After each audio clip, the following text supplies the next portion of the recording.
Assalamu alaikum dear students, welcome to you all in BSc Botany class. Today we are going to start our next section, that is anatomy, plant anatomy. हम discuss करने लगे हैं anatomy. As you all knows that anatomy is a study of the internal structure of cells, tissues और obviously वो plants के ही cell tissues हैं अगर हम क्योंकि प्लांट एनाटमी की बात कर रहे हैं। तो इस प्लांट एनाटमी के अंदर हम सबसे पहले जो आज चैप्टर स्टार्ट करें, चैप्टर 13 है इंटरनल ऑर्गेनाइजेशन में, डेट इज़ सेल वॉल। ठीक है, सेल वॉल आपको पता है it is a basic characteristic feature of a plant cell, क्योंकि सेल वॉल प्लांट सेल्स के अंदर मौजूद होती है, एनिमल सेल्स के अंदर मौजूद नहीं होती। ठीक है, इसी बेस पर हम एनिमल और प्लांट के सेल को डिफ्रेंशिएट भी कर सकते हैं। सेल वॉल के को हम एर्गेस्टिक सब्सटेंस कंसिडर करते हैं, यानी बेसिकली सेल वॉल जो है ये सिक्रीट आउट हो रही है बाय लिविंग सब्सटेंस, इसलिए इसको एर्गेस्टिक सब्सटेंस भी कहते हैं। लिविंग सब्सटेंस कौन सा है? वो प्रोटोप्लाज्म है, ऑब्वियसली साइटोप्लाज्म है, लिविंग कंटेंट है सेल का, जहाँ से ये सेल वॉल सिक्रीट आउट हो रही है। लेकिन cell wall itself non living है, हालांकि लिविंग पार्ट से अराइज हो रही है लेकिन ये खुद नॉन लिविंग है। सेल वॉल की सिंथेसिस में जो सबसे इंपॉर्टेंट रोल प्ले करता है वो ऑर्गेनेली है गोल्जी कॉम्प्लेक्स। 3 लेयर्स जो हैं वो मौजूद हैं सेल वॉल की। सबसे बाहर मिडल लैमेला, फिर प्राइमरी वॉल है और इस तरह से सेकेंडरी वॉल है। मिडल लैमेला बेसिकली सीमेंट का काम कर रही है। जो दो इंडिविजुअल सेल्स हैं, दो सेल जहाँ से एक दूसरे के साथ लिंक होते हैं, वहाँ पर जो वॉल है नेबरिंग सेल्स के दरमियान में, डेट इज़ मिडल लैमेला। ठीक है, मिडल लैमेला अमॉर्फस सब्सटेंस से बनी होती है, आइसोट्रॉपिक है। आइसोट्रॉपिक का मतलब ये एक प्रॉपर्टी रिप्रेजेंट करती है, फिजिकल प्रॉपर्टीज़ इसकी सेम होती हैं। फिर इसमें इंटरसेलुलर स्पेसेस जो है वो फिल हुई होती हैं सपोर्टिंग टिश्यूज से। मिडल लैमेला में जो बेसिक सब्सटेंस है वो पैक्टिक सब्सटेंस है, जो डिपॉजिट हुआ होता है इसके अंदर। यहाँ एक एंजाइम है पैक्टिनेज एंजाइम, जो कि मिडल लैमेला को डिज़ोल्व कर सकते हैं। अगर आप चाहते हैं कि मिडल लैमेला ख़त्म हो जाए, दोनों सेल्स को सेपरेट कर किया जा सके, तो क्योंकि उसमें पैक्टिन मौजूद होता है, तो उस पैक्टिन सब्सटेंस को डिग्रेड करने के लिए, उसको डिज़ोल्व करने के लिए वहाँ पर पैक्टिनेज एंजाइम अप्लाई कर दिया जाता है। इस तरह से जो इंडिविजुअल सेल्स के टिश्यूज़ हैं वो इस तरह से सेपरेट आउट हो जाते हैं। इस प्रोसेस को हम मैसीरेशन कहते हैं। आपने जब प्रैक्टिकल किया सेक्शन कटिंग का लिखा होगा, उसमें मैंने आपको कहा था मैसीरेशन टेक्निक तक मेंशन करना है। जब आप कटिंग करते हैं किसी भी टिश्यू की, उसके बाद हम मैसीरेशन करते हैं। मैसीरेशन एक्चुअली जो सेल्स होते हैं उसको सेपरेट करना होता है, ताकि आपको हर एक सेल वाज़े तौर पर, उसका हर एक कंपोनेंट, हर एक पार्ट आपको माइक्रोस्कोप में नज़र आ सके। तो मैसीरेशन में यही होता है कि आप उन सेल्स को सेपरेट कर रहे होते हैं। तो मैंने आपको बताया सेल वॉल में मिडल लैमेला को डिज़ोल्व करते हैं हम पैक्टिनेज एंजाइम की मदद से, और ये प्रोसेस मैसीरेशन कहलाता है। प्राइमरी वॉल की बात करें तो प्राइमरी वॉल फर्स्ट वॉल है कि जैसे सेल बनेगा, ऑब्वियसली प्रोटोप्लाज्म सबसे पहले जो डेवलप करेगा वो उसकी प्राइमरी वॉल होगी। ये वॉल सेलुलोज की ही बनी हुई होती है और ये ग्रोइंग सेल्स के ऊपर डेवलप हुई होती है। इसकी नेचर ये है कि ये थिन और इलास्टिक होती है। सेकेंडरी वॉल की बात करें तो सेकेंडरी वॉल प्राइमरी वॉल के अंदर वाली साइड पर, इनर सरफेस पर बनती है, और ये तब बनना शुरू होती है जब प्लांट के किसी पार्ट या सेल की ग्रोथ सीज हो जाए। ठीक है, जनरली हम कहते हैं कि 3 लेयर्स हो गई। फिर आउटर लेयर है, सेंट्रल लेयर है और इनर लेयर है। सेंट्रल लेयर जो है वो थिकेस्ट होती है सेकेंडरी वॉल। ठीक है, इसमें सेलुलोज मौजूद होते हैं, लेकिन इसके बावजूद इस पर डेपोजिशन भी हो सकती है, रिजिड हो सकती है। ठीक है, टर्शरी वॉल की बात करें तो ये इनर साइड पर होती है ऑफ सेकेंडरी वॉल, या एडिशनल लेयर है जो हो भी सकती है और एब्सेंट भी हो सकती है। ठीक है, ये ड्राइड अप हो जाती है after D generation of plasma lining. ठीक है, ये ख़त्म भी हो जाती है। ठीक है, तो सबसे पहले हम बात करते हैं वॉल फॉर्मेशन की। सेल डिवीजन जब भी होगी टीलोफेज टाइम पर, आपको पता है 4 सेल डिवीजन हम पढ़ते हैं बेसिकली। सेल डिवीजन की 4 स्टेप्स हम डिस्कस करते हैं कैरियोकाइनेसिस में: प्रोफेज, मेटाफेज, एनाफेज और टीलोफेज। जब टीलोफेज होती है उस दौरान सेल वॉल फॉर्मेशन होती है। फ्रेगमोप्लास्ट जो है बेसिकली वो डेवलप होता है मैक्रोट्यूब्यूल्स की मदद से। और आपको पता है माइटोसिस के दौरान ये मोस्ट इम्पॉर्टेंट है प्लांट की डिवीजन में, कि वहाँ पर फ्रेगमोप्लास्ट फॉर्मेशन होती है। गोल्जी एपरेटस इन्वॉल्व होता है, जो कि वैक्यूल फॉर्मेशन कर रहा होता है। वैक्यूल कह रही हूँ, उसके अंदर जो है छोटे छोटे से जो है वो ग्रेन्यूलर फॉर्मेशन होती है, सिक्रीशन दे रहा होता है पैकिंग करके मटेरियल की, ट्यूबुलेंट प्रोटीन की। और वो सारी माइक्रोट्यूब्यूल्स की मदद से अपीयर हो जाती है in the centre of the cell. ये यहाँ पर इकट्ठी होना शुरू हो जाती हैं, वो एक सेल प्लेट बनाती हैं।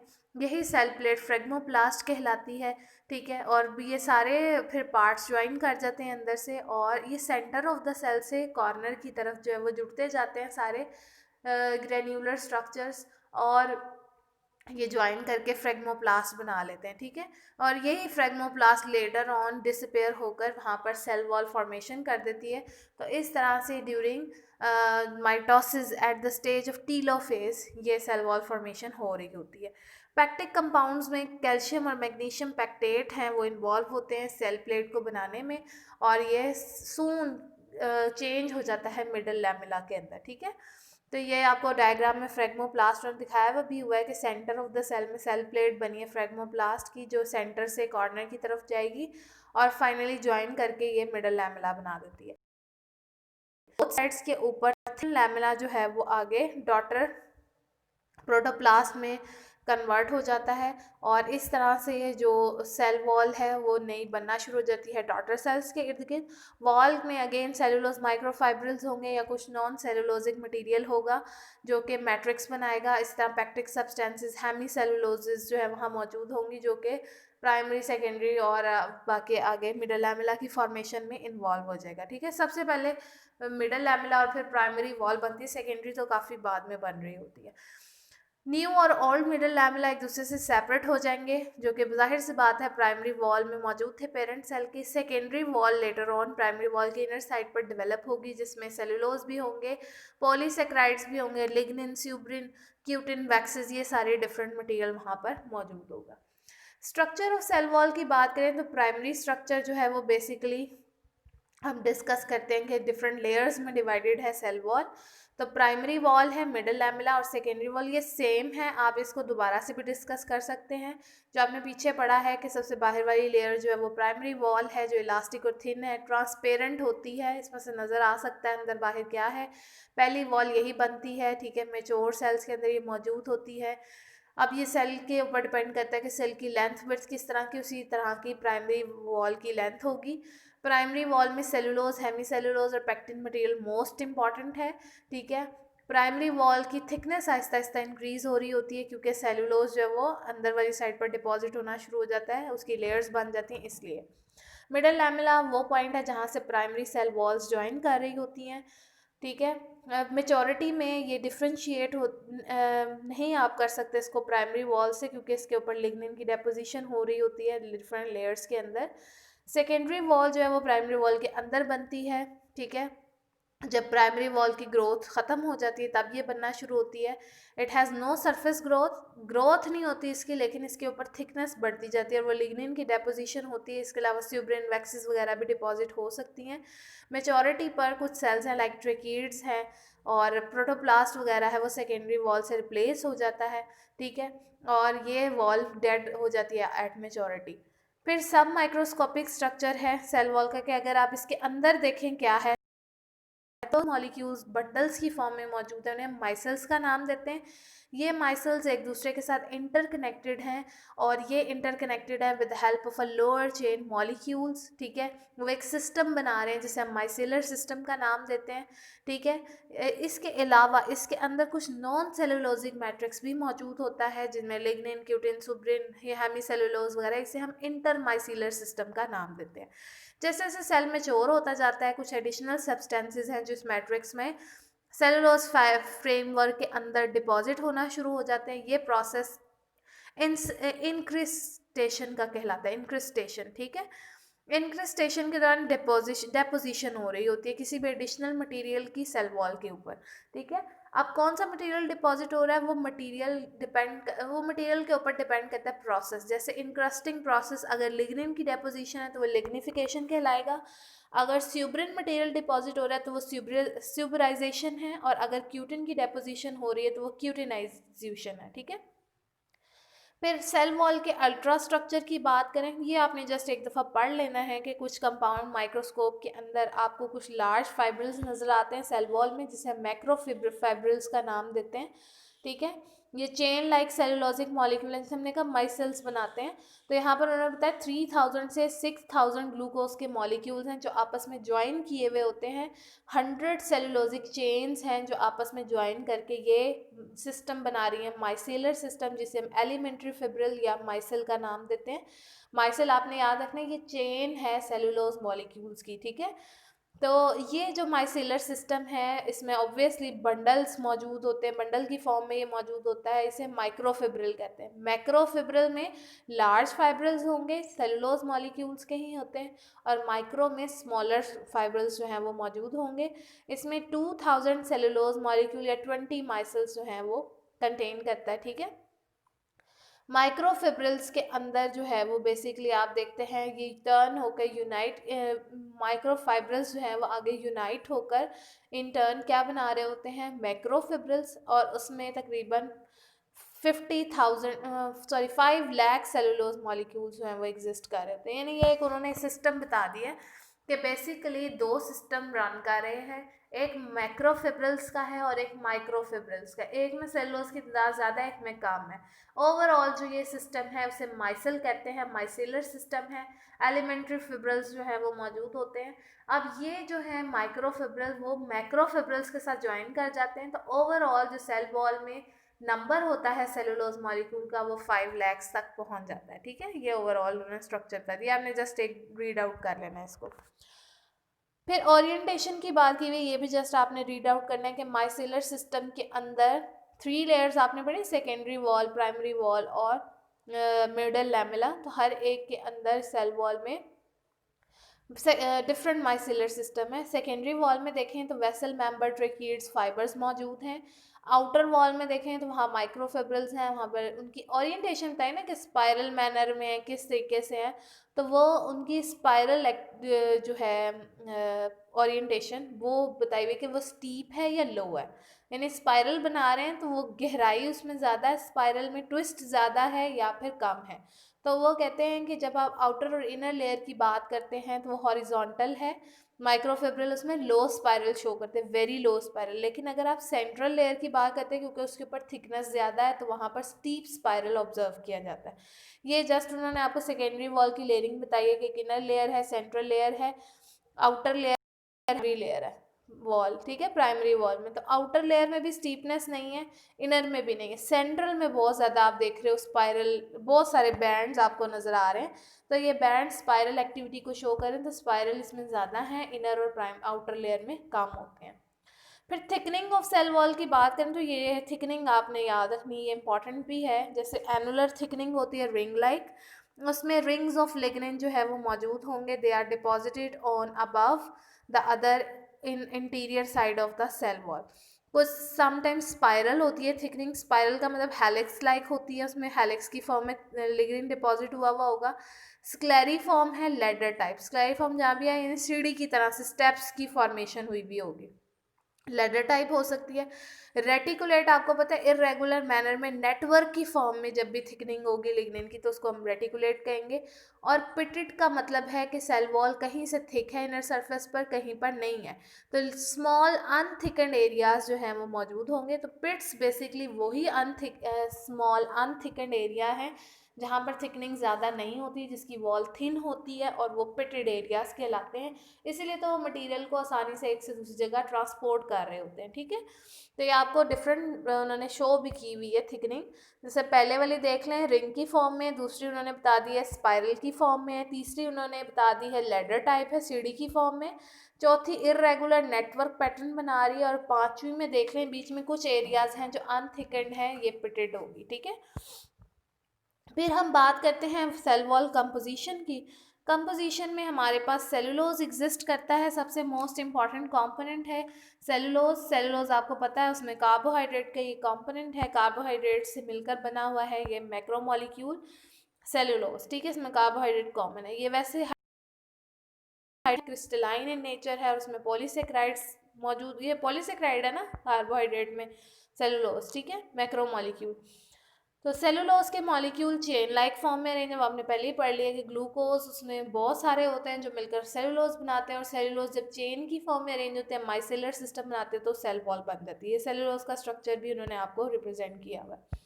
हेमीसेलुलोज एक मोस्ट इंपॉर्टेंट पॉलीसेकेराइड है जिसकी सॉल्युबिलिटीज डिफरेंट है, उसमें जाइलिन आ जाता है, उसमें मैनन्स आ जाते हैं, ग्लूकेन्स हैं, बने ये सब ग्लूकोज से ही हुए हैं, लेकिन यह डिफरेंट पैटर्न्स में अरेंजमेंट हुई हुई, अल्फा की है, कहीं पर बीटा की ज्वाइनिंग है, बीटा ग्लूकोज की, तो ये हेमीसेलुलोज बना रहे हैं। पैक्टिक सब्सटेंसेस की बात करें तो ये हेमीसेलुलोज से बहुत ज़्यादा मिलते हैं, और ये 3 फॉर्म्स में, प्रोटोपैक्टिन, पैक्टिन और पैक्टिक एसिड, ठीक है। These are the polymer of uronic acid. Uronic acid basically carbohydrate है, और कार्बोक्सिलिक एसिड ग्रुप है जो कि ऑक्सीडेशन ऑफ एल्डोजिस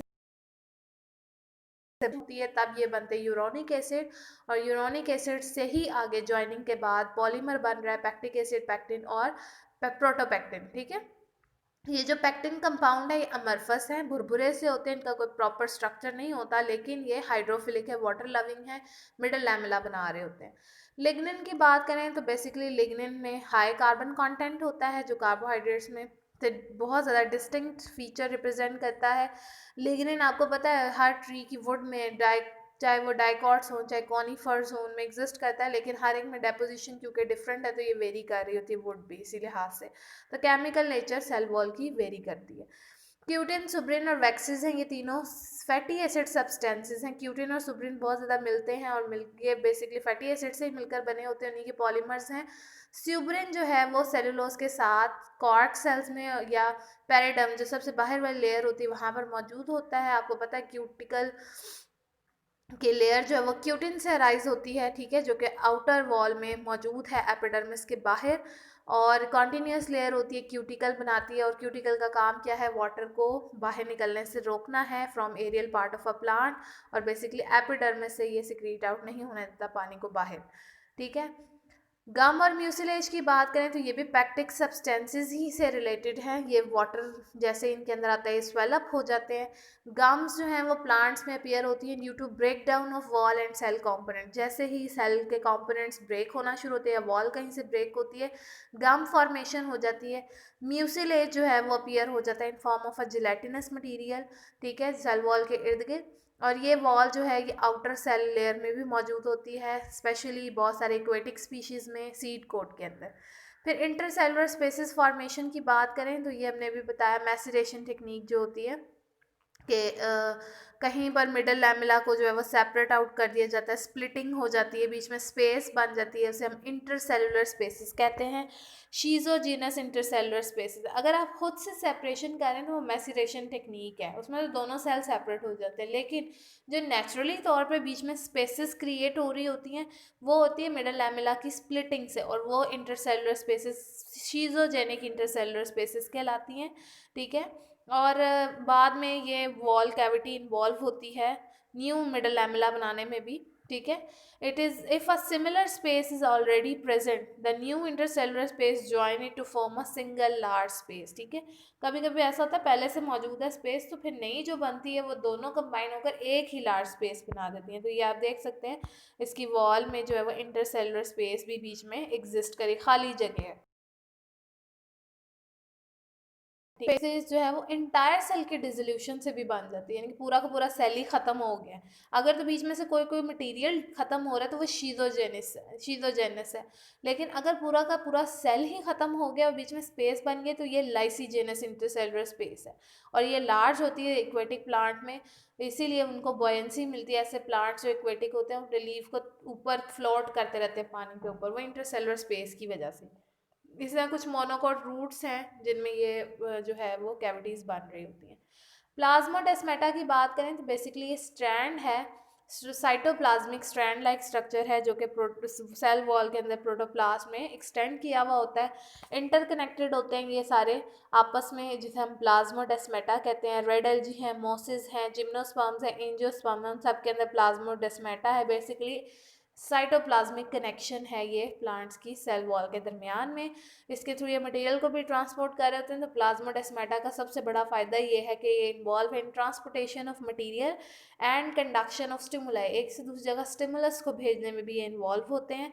और आप कह सकते हैं these are a channels for movement of viruses from cell to cell, एक सेल से दूसरे सेल में जब भी मूवमेंट करवानी है वायरसेस की तो वो भी इन्हीं की मदद से हो रही होती है। ठीक है, तो ये हमारा आज का जो है वो लेक्चर था जिसमें हमने सेल वॉल को बेसिकली डिस्कस किया है। इसमें एक पार्ट रह गया पिट वाला, वो पिट्स जो हैं वो हम डिटेल से कल इंशाल्लाह स्टडी करेंगे। और साथ में एक फैमिली मैंने अभी स्किप की है, वो मुरेसी है, वो जो है वो मैं इसके साथ आपको डिस्क्राइब कर दूंगी पिट्स के साथ। तो हमारा ये चैप्टर जो है वो सेल वॉल वाला कंप्लीट हो जाएगा। ठीक है, तो ये आपने इसको अच्छे तरीके से याद कर लेना, ये इंपॉर्टेंट है एज अ लॉन्ग फुल इसका स्ट्रक्चर एंड कंपोजिशन आ जाती है। Thank you so much.